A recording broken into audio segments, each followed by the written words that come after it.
Hi, Tina Gilliard here. We just wrapped up week number 6 of our 7-week mastermind study. That's right, next week is graduation.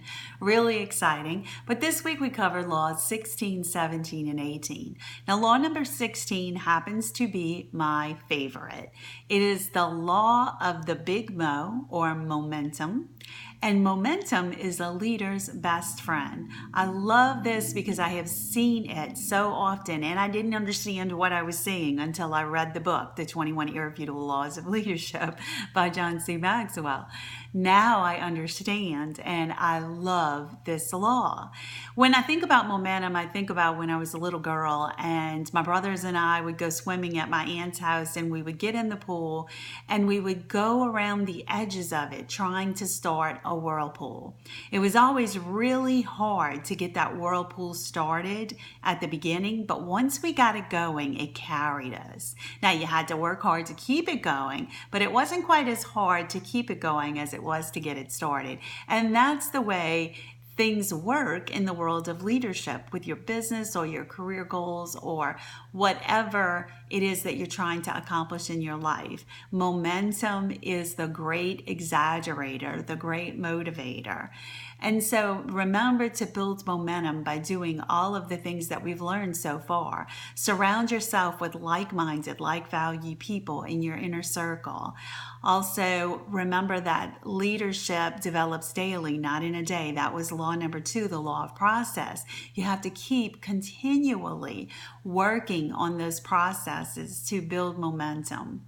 Next, we talked about the law of priorities. This was a really eye-opening exercise for me. In the book, John talks about the Pareto principle, the 80-20 rule, and he says that you should focus on the top 20% that bring you the most return. So if your to-do list has 10 items on it, look for the 2 items that are going to bring you the greatest return or reward. Also consider that there is another R in there, and that is required. There are some things that we are just required to do. Show up at work on time, for example. So first, look at what's required. Second, look at where there is a return.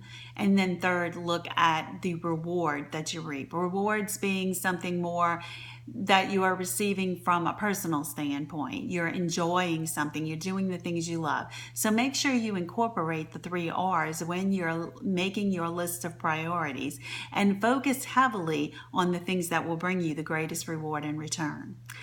Last but not least, we talked about the law of sacrifice. A leader must give up to go up.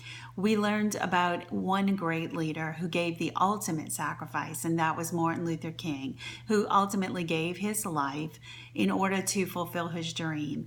Even his wife, Coretta Scott King, said about him after he passed on that as much as she struggled with all of the things that their family went through, it gave her hope about the future. And she was excited about what was to come because her husband was such a great and influential leader who did such amazing things.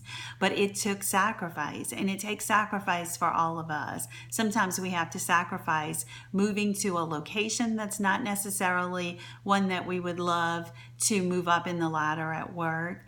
Or sometimes we have to go back to school and work hard to get another degree to advance in our career. Whatever the sacrifices are, just keep in mind that they will pay off eventually and it will all be worth it in the end. I hope you have a wonderful week. I look forward to our little graduation next week. And if you are interested in joining a mastermind group and you're not already part of one, please visit my website at tinagilliard.com to learn more. Talk to you soon.